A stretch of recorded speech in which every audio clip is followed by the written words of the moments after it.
నమస్కారం. ఈనాటి మన విశ్లేషణలోకి నేరుగా వెళ్ళిపోదాం. ఈరోజు మనం ఒక అత్యంత ఆసక్తికరమైన, ఆలోచింపజేసే ఒక పురాతన కథను చూడబోతున్నాం. అదే ధనవంతుడు మరియు లాజరుల కథ. ఇది కేవలం ఒక కథ మాత్రమే కాదు, భూమిమీద మన జీవనశైలి, మరణం తర్వాత ఎదురయ్యే పరిణామాల గురించి ఎంతో స్పష్టంగా చెప్పే ఒక అద్భుతమైన ఉదాహరణ. సరే, ఇక ఏమాత్రం ఆలస్యం చేయకుండా పూర్తి వివరాల్లోకి వెళ్దాం. మొదటగా ఈ కథలో మనకు కనిపించే రెండు పూర్తిగా భిన్నమైన పరిస్థితులను గమనిద్దాం. ఒకవైపు చూస్తేనేమో అత్యంత ఖరీదైన ఉదారంగు బట్టలు ధరించి రోజూ నానా రకాల విందులతో విలాసంగా గడిపే ఒక ధనవంతుడు. మరోవైపు చూస్తే అక్షరాల అదే ధనవంతుడింటి గుమ్మం దగ్గరే పడి ఉన్న లాజరు అనే ఒక నిరుపేద. పాపమతనికి నడిచే ఓపిక కూడా లేదు, ఒళ్లంతా కురుపులు. ఆ ధనవంతుడి టేబుల్ మీదనుంచి కిందపడే ఎంగిలి మెతుకులు తిని కడుపు నింపుకుందామని ఆశగా చూస్తూ ఉండేవాడు. ఒకే చోట ఉన్న ఈ రెండు వ్యతిరేక పరిస్థితులు అసలు కథకొక బలమైన పునాదిని వేస్తాయి. ఇక్కడ మనం నిజంగా ఆశ్చర్యపోవాల్సిన, బాధపడాల్సిన విషయమొకటుంది. విపరీతమైన సంపద, భయంకరమైన పేదరికం రెండూ పక్కపక్కనే ఉన్నాయి. ఆ ధనవంతుడు రోజూ తన ఇంట్లో ఎన్నో విందులు ఆస్వాదిస్తున్నాడు కదా, కనీసం ఒక్కసారి కూడా తన గుమ్మం దగ్గరే ఆకలితో అలమటిస్తున్న ఆ లాజరుకు ఒక్క ముద్ద కూడా పెట్టలేదు. అతన్లో కనీస కనికరమనేది అస్సలు లేదు.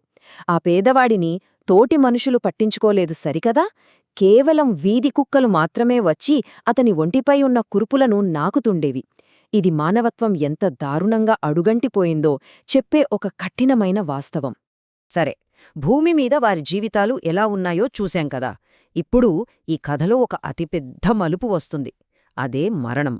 అవును, మరణమనేది ఇక్కడ అందరినీ సమానం చేసే ఒక గొప్ప దశగా పనిచేస్తుంది.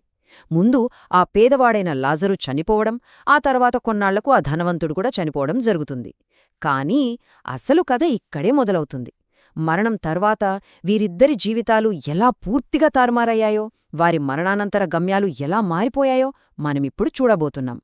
ఒక్కసారి ఊహించండి, ఇక్కడ సీన్ పూర్తిగా రివర్స్ అయిపోయింది.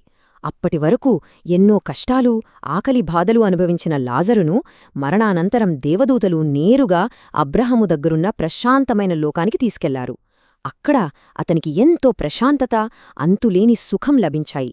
ఇక మరోవైపు బహుశా భూమిమీద ఘనంగా అంత్యక్రియలు జరుపుకుని ఉంటాడేమో, ఆ ధనవంతుడు మాత్రం నేరుగా నరకంలో మేల్కొన్నాడు. బ్రతికున్నంతకాలం విలాసాల్లో మునిగితేలిన ఆ వ్యక్తి ఇప్పుడు భయంకరమైన అగ్నిజ్వాలల్లో కాలిపోతూ భరించలేని వేదనను అనుభవిస్తున్నాడు. ఆ నరకపు జ్వాలల్లో కాలిపోతూ ఆ ధనవంతుడు పడుతున్న ఆవేదన అంతా ఇంత కాదు. అప్పుడే అతను ఎంతో దూరంలో లాజరును అబ్రహాము పక్కన చూస్తాడు. చూసి ఏమంటాడంటే, తండ్రి, నామీద జాలి చూపించు, ఆ లాజరును పిలిచి అతని వేలి కొనను నీళ్లల్లో ముంచి నా నాలుకను కాస్త చల్లబరచమనండి అని వేడుకుంటాడు. ఇక్కడ ఎంత వ్యంగ్యముందో గమనించాలా? భూమిమీద ఉన్నప్పుడు తన కళ్ళెదుటే ఉన్న లాజరును కనీసం మనిషిలా కూడా చూడని ఆ ధనవంతుడు ఇప్పుడు అదే లాజరు చేతులమీదుగా తనకు కనీసం ఒక్క నీటి బొట్టు అయినా కావాలని బ్రతిమిలాడుతున్నాడు. దానికి అబ్రహాము ఇచ్చిన సమాధానం దైవిక న్యాయమంటే ఏమిటో అద్భుతంగా వివరిస్తుంది. కుమారుడా, నువ్వు బ్రతికి ఉన్నప్పుడు అన్ని సుఖాలు అనుభవించావు, కాని లాజరు మాత్రం ఎన్నో కష్టాలు పడ్డాడు. ఇప్పుడతనిక్కడ సుఖపడుతున్నాడు, నువ్వు అక్కడ బాధపడుతున్నావు అని స్పష్టం చేస్తాడు. అంటే భూమిమీద ధనవంతుడు చూపించిన ఆ స్వార్థానికి, ఇప్పుడతను అనుభవిస్తున్న శిక్షకు మధ్య ఉన్న నేరు సంబంధాన్ని ఈ మాటలు ఎంత స్పష్టంగా చెబుతున్నాయో చూడండి. చేసిన కర్మలకు ఎప్పటికైనా తగిన ప్రతిఫలం దక్కుతుందనే సత్యం ఇక్కడ మనకు అర్థమవుతుంది. సరిగ్గా ఇక్కడే కథలో ఒక ఆసక్తికరమైన అంశం ప్రవేశపెట్టబడింది. దాన్ని మహా అగాధమంటారు.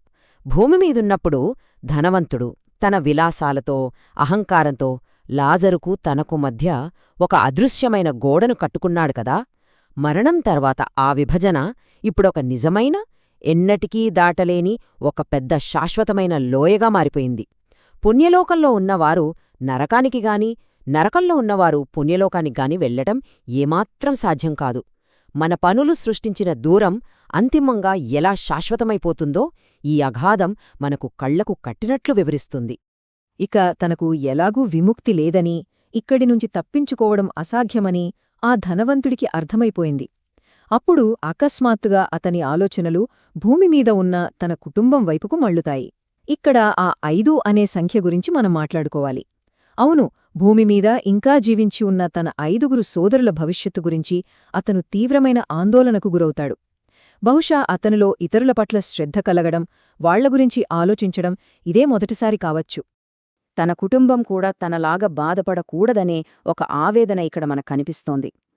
తాను అనుభవిస్తున్న ఈ భయంకరమైన నరకం తన 5గురు సోదరులు అనుభవించకూడదని అతను బలంగా కోరుకుంటాడు.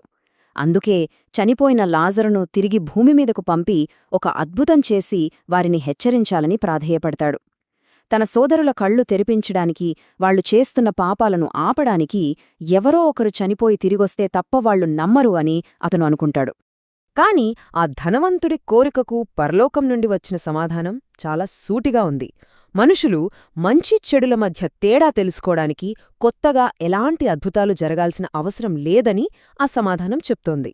భూమిమీద ఇప్పటికే మోషే రాసిన ధర్మశాస్త్రం, ప్రవక్తల బోధనల రూపంలో దేవుని వాక్యం అందరికీ అందుబాటులో ఉందని, న్యాయంగా కరుణతో ఎలా జీవించాలో చెప్పే మార్గదర్శకాలన్నీ అక్కడే ఉన్నాయని స్పష్టం చేస్తోంది.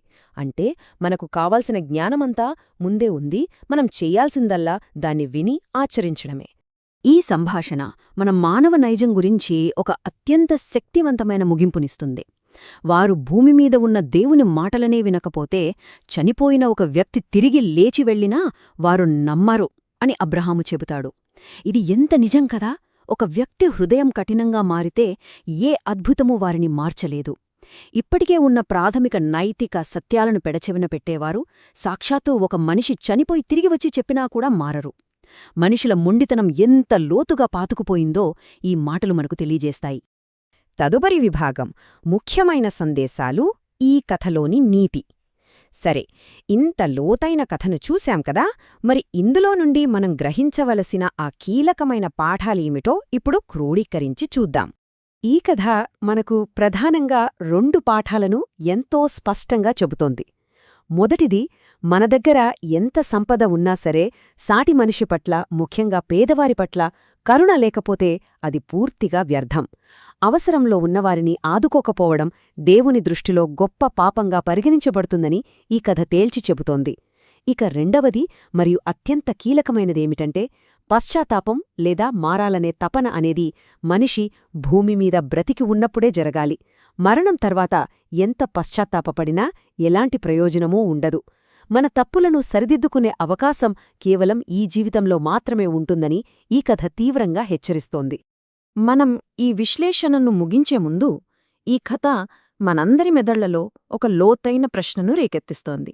అదేమిటంటే, ఒకవేళ మరణించి తిరిగి వచ్చిన వ్యక్తి చెప్పినా కఠినమైన హృదయాలు మారకపోతే, మరి మన కళ్ళెదుటే ఉన్న కష్టాలను చూసి, మన చుట్టూ జరుగుతున్న బాధలకు స్పందించడానికి, మన మనసులు కరగడానికి ఇంకా ఏ స్థాయి అద్భుతం జరగాలి?